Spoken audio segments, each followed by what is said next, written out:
Cool. Welcome back. Part 3. This is my bags. Because I have a couple. So a couple things, too, that we're not showing here. We have other bags that are in vehicles that are mainly trauma kit, first aid. So those are just in the vehicles. We always have those with us. So that's why there's not a ton of that in our actual bags. But this is my ferro rod. So this is my bug out bag, but most of what I would pack in here and used to have in here is in another bag now. I'll get into that in a minute. Anyway, a monocular, good for spotting long distance and such. I do appreciate this bag. This thing is freaking huge. It's got tons of room, tons of space. Some people say they're not a big fan of a lot of pockets. I kind of am sometimes. I actually need to move that to my other bag. So, another spork. I have a Gerber. I like Gerbers because they pop out easy. Let's see. So, a bandana is always good to have, as well as the same face mask. It is SA, because their logo's on this one. It's like SA Fishing or something, though, because they do sailing stuff. So there's mine. I've used it a few times. So just important to make sure you pack the right things in the right place. Weight on the bottom, things you need to get to in the easier access pockets. So this first one had tools, extra matches,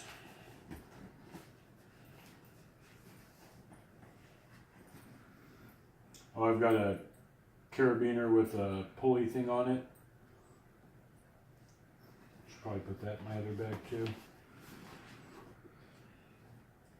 Got one of those cable saws for cutting branches and such. Oh, a little tinderbox. I've got matches, I've got a small ferro rod, and I've got cotton shoved in there. The next thing I want to do is make char cloth and have some of that in a tin.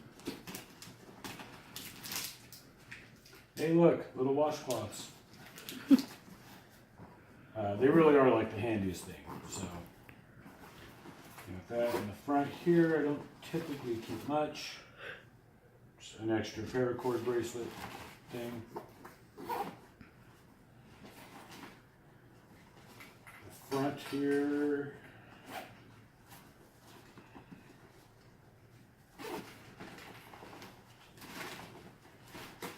When this is fully loaded and ready to go, this is where I put some food stuff. We have the pop open stove with the fuel pellets in it. We've got the pot and pan set, so we can cook. You guys already seen the wife's. That pretty much goes into this one along with some food. Not much in that mesh anymore. Yeah, I do. We're going to talk about this in a second. Poncho, more food. I have a Galco holster because, guns. The same thing, poncho, blanket. Something I do really appreciate about this bag. It opens all the way up. And you've got all these straps, so when we go, again, like on a longer camping trip or whatever, this is what I take. I can pack it very quickly. All these straps cinch down everything, so I can actually have a jacket and everything in here. And then it opens all the way up, making it really easy to get to. It also has tons of padding. Things actually, for as big as it is and as heavy as it gets, it's really comfortable to carry. And then it has its own hydration bladder in it. I also keep the Sawyer system. If anyone hasn't seen this, it's like the Life Straw but better. That's the syringe. Pretty sure the thing's back here. I guess. So the Sawyer filter, you can put a straw in it and use it as a straw. That way. And dunk right down in the river and drink. You can put it on this bottle.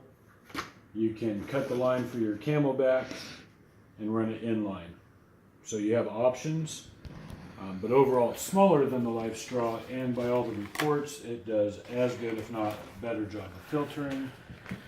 You do want to backwash it once in a while, which is why I have this syringe. You just fill it with water, you backwash it, and washes the gook out of the filter. Now I wanted to go over this real quick. Our last camping trip, we stopped on our way out and thought, hey, let's get a new tool. So, a lot of times you see these videos and people have the most expensive thing from REI or whatever.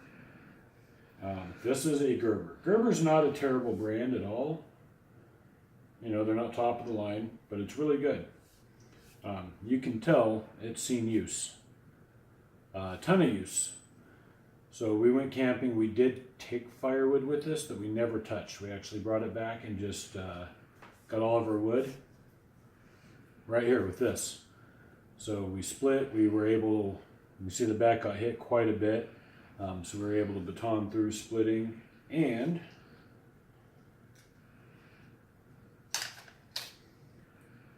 it's got a little saw inside, which also got used quite a bit. And it doesn't even look like it, so it actually did a really good job. Holds in there magnetically.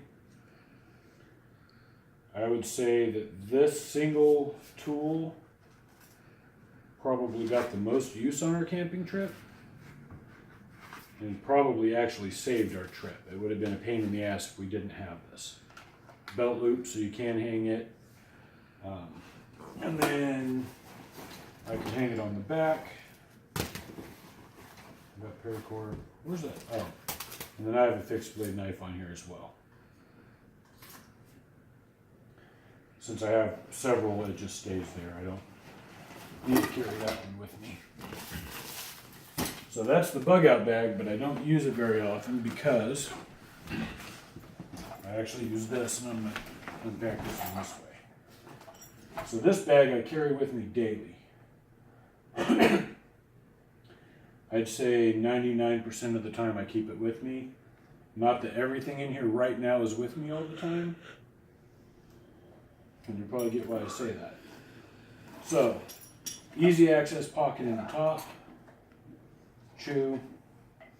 Extra flashlight. I usually toss my keys in there. I have an ID badge for work that I keep in there. Sadly, yes, I do have fidget spinners as well. But pack of cigarettes, things like that go in the top that I need to get to regularly.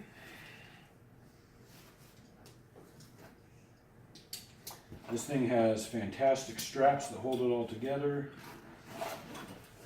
Get in here. I've got an extra pair of glasses. They're prescription sunglasses. I've got also the little can opener.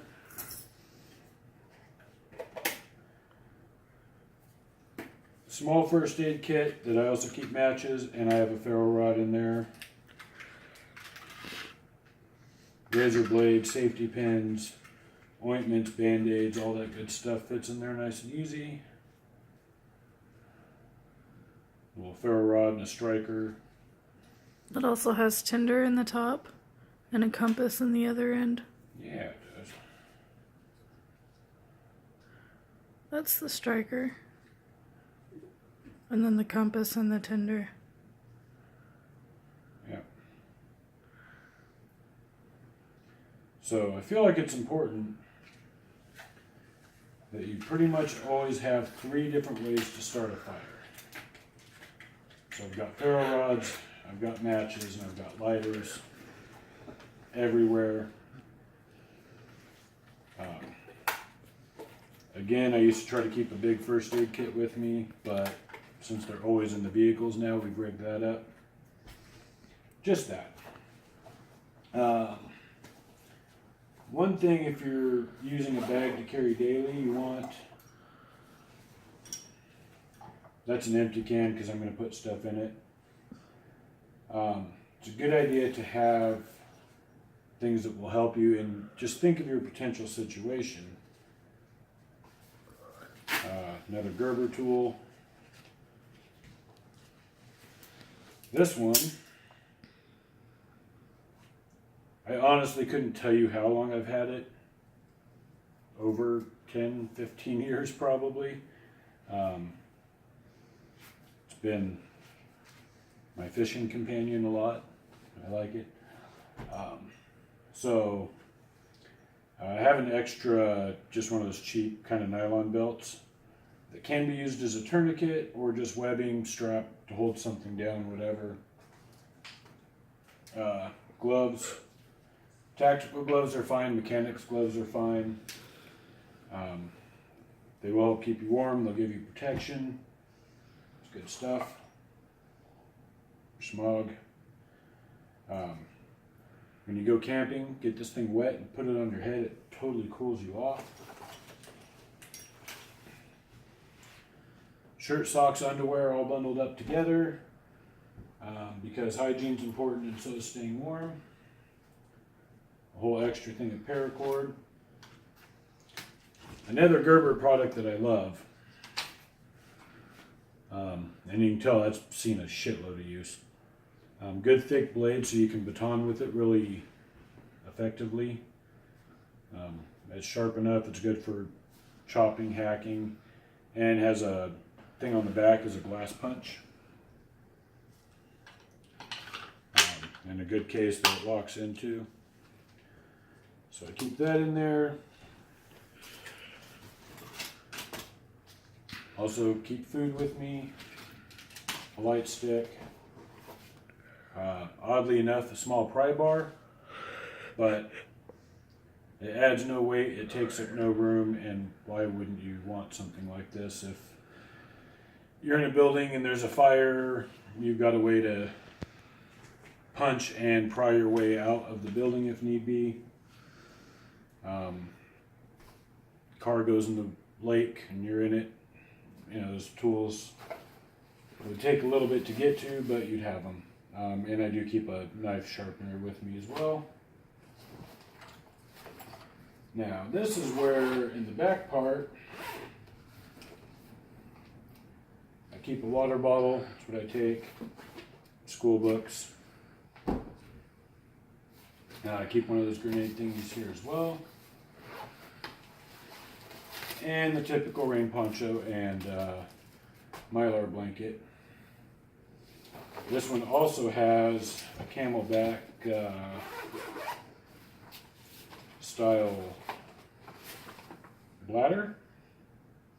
I haven't used it yet, but it's there if I ever need it.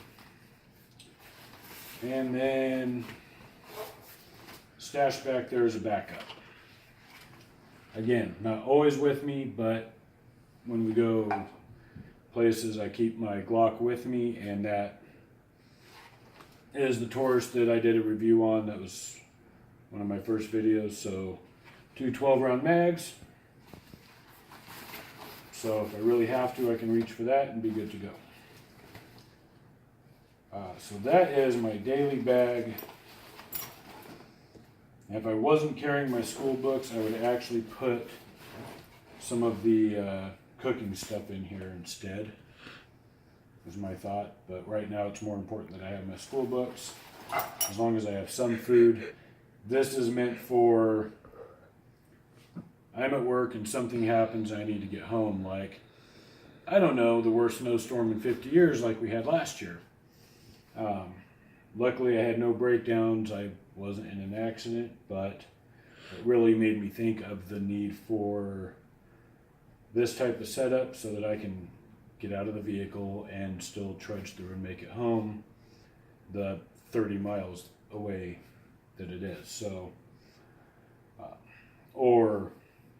any number of things could happen. So with tornadoes, hurricanes, earthquakes, I mean, there's a good reason to always have stuff with you that you can use to get back to your family and make sure they're taken care of. I think it's super important. Our families are all we have. A couple things on bag selection. We'll point out with this one, but it applies to everything we've had. Your key things: zippers need to be strong. Make sure they're a good quality zipper. Everything else doesn't really matter that much. That's your failure point. And I like straps, just like on this one, because if you don't have a lot of stuff in there, you can pull them and it keeps the load tight, which really helps your comfort. It's not flopping around a lot. So I've got 3 books in the back and they barely slide in there because I've got it cinched up. But I could let those out and have, you know, a pair of jeans and stuff in there too if I really wanted. So that is the bug out bags for the family. Mom and Dad have plenty of cooking stuff and, you know, bigger items like that. Kids have each stuff that they need. If they get separated, they'd each be okay. And stuff they need to take care of each other. We have ways to make shelter. In the vehicles, we have trauma kits, larger first aid kits with food and water supplies and all of that.